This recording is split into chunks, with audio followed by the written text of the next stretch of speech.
let me ask you a question. When you look at the balance sheet of a major global OEM, where is the actual money being made?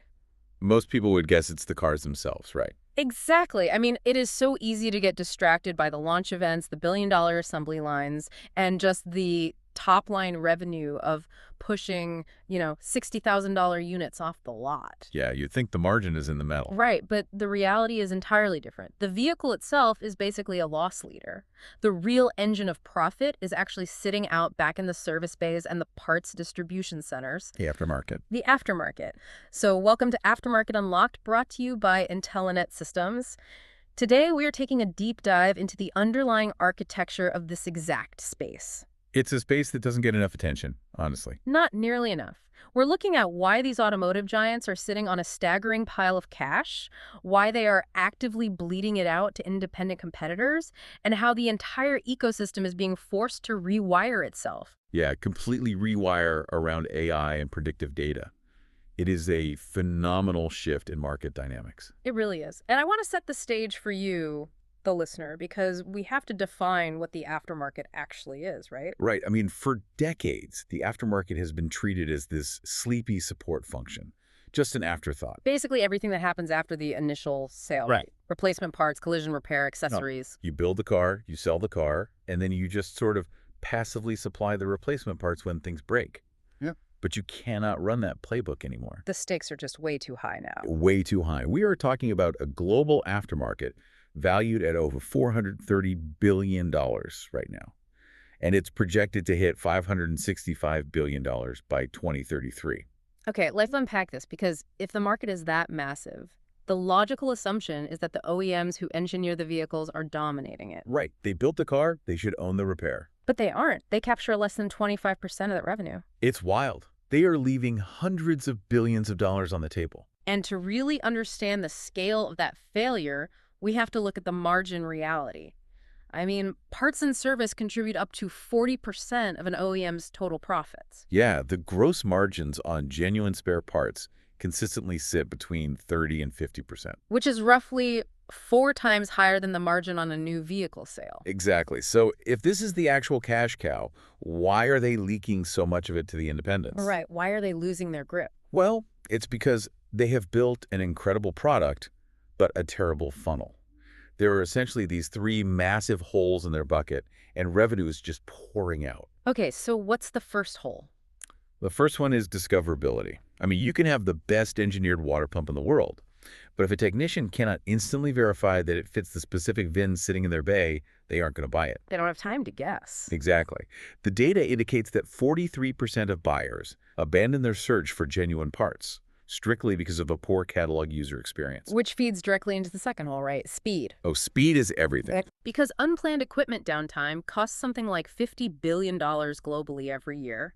If you are a fleet manager and a delivery truck goes down, every hour that truck is sitting on a lift is burning cash. Yeah, urgency dictates everything in this industry. Brand loyalty just evaporates the second a truck goes offline. Whoever confirms they have the part in stock and can put it on a delivery van the fastest wins the order. Period. They win. Yeah. And that brings us to the third hole, which is friction. What do you mean by friction? Like just the buying process? Yeah, it currently takes a buyer 3 to 5 times more steps to purchase a genuine OEM part online compared to buying from a third-party seller. Wow, 3 to 5 times more steps. Yeah, because we're in the middle of this massive shift. Customer expectations are being shaped by consumer apps like Amazon and Uber. Right. People expect one-click ordering and live tracking for a $10 pizza, so they definitely expect it for a $2,000 transmission. Exactly. But the aftermarket competitors have spent the last decade building those seamless Amazon-style buying experiences, while the authorized dealer networks are still forcing buyers to jump through archaic hoops. I have to challenge the premise here, though. You are framing this entirely around user experience and friction. Sure. But let's be real. Aren't third-party, non-genuine parts just significantly cheaper? Like, if I'm a service director looking at a spreadsheet and an independent supplier is offering a comparable rotor for 40% less than the OEM, I'm taking the cheaper part. It seems obvious, right? Yeah, it's price, not friction. That's why people leave the OEM. That is the assumption everyone makes, but the behavioral data completely contradicts it.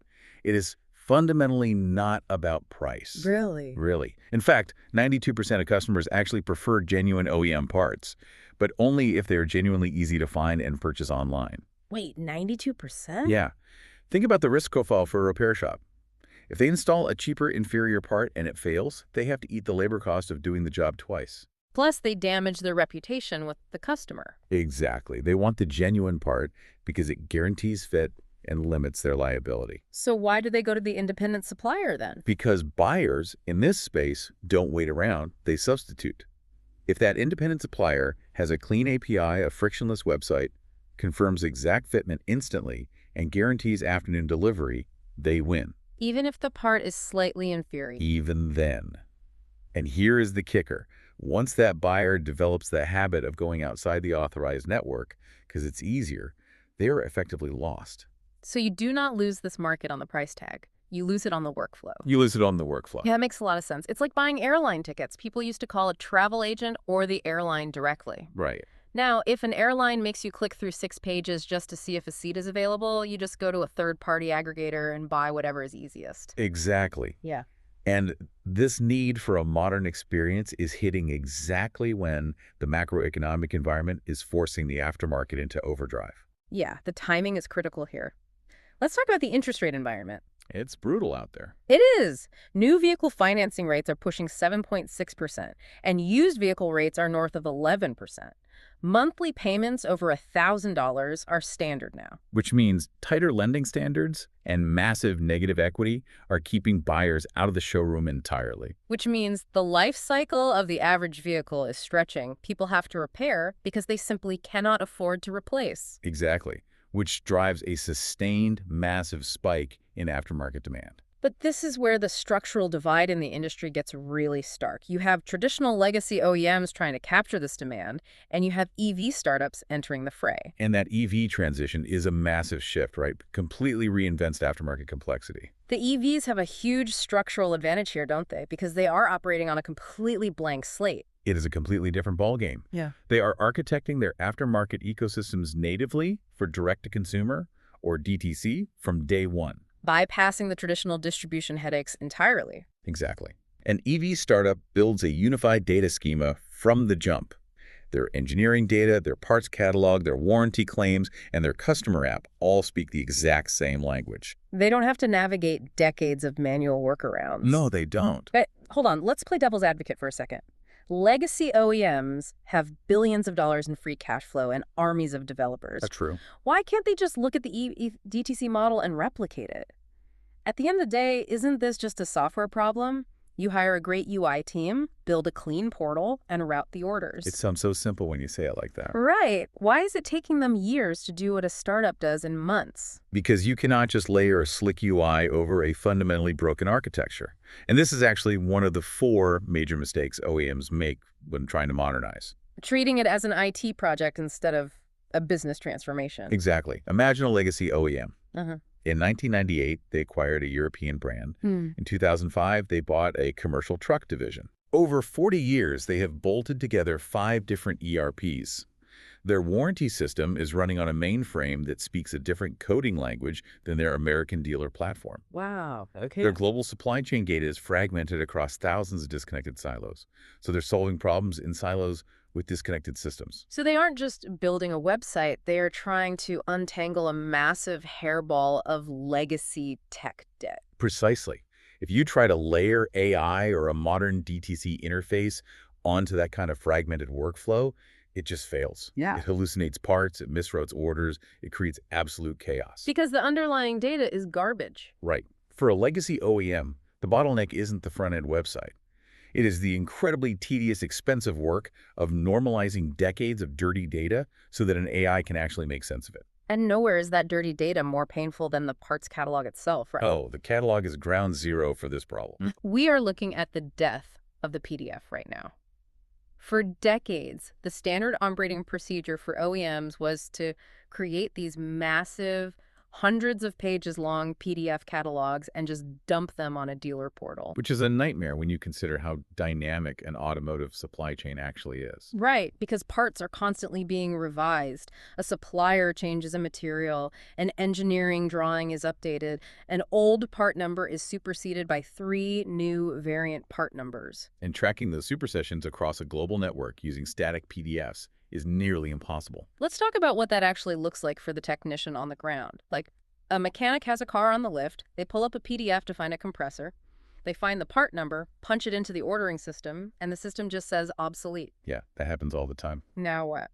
They have to go cross-reference a separate technical service bulletin, figure out what the new part number is, check if the mounting bracket also changed, and then call a warehouse to verify stock. And they've just burned 45 minutes of billable labor. Exactly, and that is exactly where conversational intelligence and AI-driven parts catalogs are completely rewriting the rules. This is another major shift. We're moving from basic search bars to true decision support systems. Right, a parts manager doesn't need a 12-digit alphanumeric code anymore. They can use natural language to query the entire ecosystem. They can literally just ask, what is the supersession chain for the 2018 water pump, and what is the current fill rate at the regional hub? And the AI just gives them the answer. But the multilingual capabilities here are what really blew my mind when we were looking through the sources. It's incredible because the aftermarket is inherently global. That's another big shift, managing operations across multiple countries and languages. Right. You might have a dealer in São Paulo typing a query in Portuguese, a technician in Jakarta using Bahasa, and a distributor in Riyadh searching in Arabic. And the AI isn't just running a literal Google Translate on the words. That is the key distinction. Literal translation in mechanical engineering is dangerous. Very dangerous. The AI is actually interpreting the mechanical intent behind the search. How does that work in practice? It understands that when the technician in Jakarta uses a colloquial term for a suspension component, they are referring to a specific engineering node in the vehicle's architecture.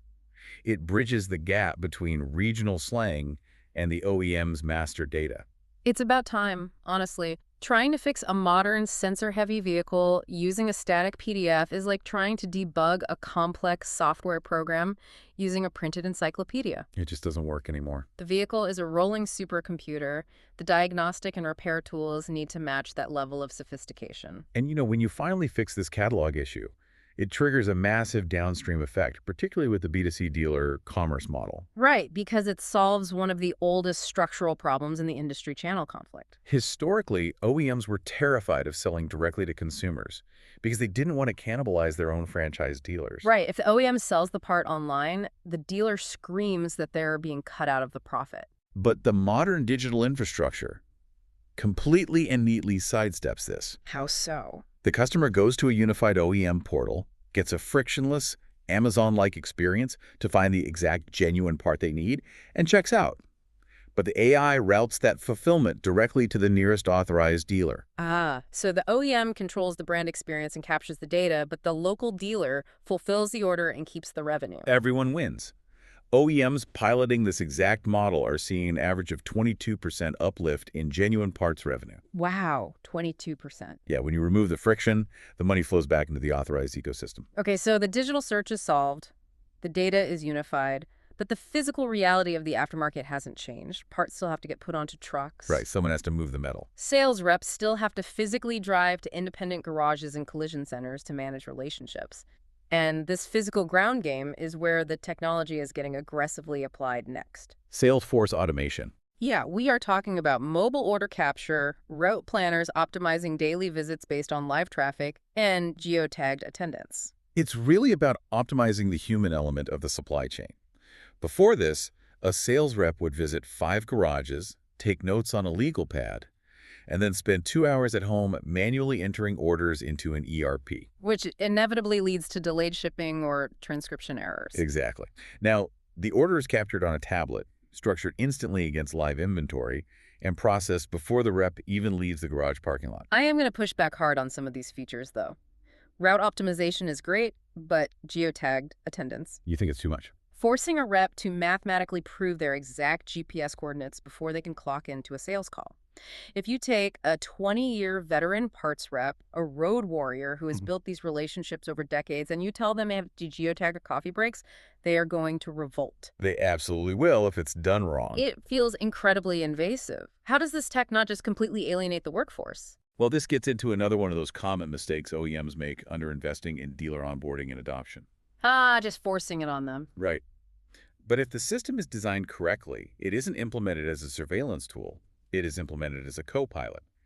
Yes, management gets compliance data, but the rep gets a massive reduction in administrative friction. Okay, but how does it actually help them sell? More importantly, the AI actively makes them better at their job. Let's say that veteran rep pulls up to a collision center. Before they walk in the door, the AI analyzes that specific shop's purchasing history against regional trends. So it preps them for the meeting? Exactly. Well, It pings the rep's tablet and says, this shop has bought 40 front bumpers this quarter, but 0 ADS sensor brackets. The regional attach rate is 80%. They're buying the brackets from a competitor. oh wow, so it spots the gap. Yeah, and it says, pitch them this specific bundled discount on brackets today. The AI gives the rep a highly targeted, statistically proven pitch. It completely removes the guesswork. It removes the guesswork, it saves them time, it increases their close rate, and ultimately, it drives up their commission. Once a rep realizes the software is making them more money, the complaints about geotagging just evaporate. So it turns the rep from an order taker into a strategic consultant for the garage. I can see how that drives the bottom line. But while we are talking of the bottom line, we have to talk about the money going out the back door. Warranty leaks. Warranty leaks. Huh. This is a massive structural hemorrhage for OEMs. Automotive OEMs face a $2.5 billion recovery gap every single year. It is a staggering amount of lost capital. And to understand why it happens, you have to look at the workflow of a warranty claim. Walk us through it. A vehicle comes into a dealership with a failed alternator. The dealer replaces it under warranty, and the OEM pays the dealer for the parts and labor. That part is functioning exactly as designed, the reimbursement, I mean. Right. But the OEM didn't build that alternator. A third-party Tier 1 supplier did. So the OEM is supposed to turn around and subrogate that claim. They charge the cost back to the supplier who manufactured the faulty part. Exactly. The supplier is contractually obligated to pay for their defects. The industry standards suggest suppliers should be covering about 37% of total warranty expenses. But in reality, OEMs are only successfully recovering about 10%. They're eating billions in costs that aren't their fault. why is that gap so huge? If the supplier made a bad part, just send them the bill. Because proving supplier fault at a global scale is a data nightmare. If one alternator fails, the supplier will just say it was a fluke or incorrect installation by the mechanic. So they deny the claim. Right. To force a recovery, the OEM has to prove a systemic defect. Historically, that meant manually reading through thousands of fragmented, badly typed repair orders from technicians all over the world to find a pattern. Which is just financially unviable. Completely. The forensic accounting costs more than they'd get back. But AI changes the math on that forensic accounting completely, Yeah. right? Precisely. Think of AI warranty detection as an immune system for the supply chain. It doesn't just treat the immediate symptom paying the dealer to fix the car. It builds an antibody. How fast can it spot these issues? The AI can instantly ingest millions of conversational service logs, cross-reference them with the master engineering data, and spot the hidden patterns. So it connects the dots across the globe.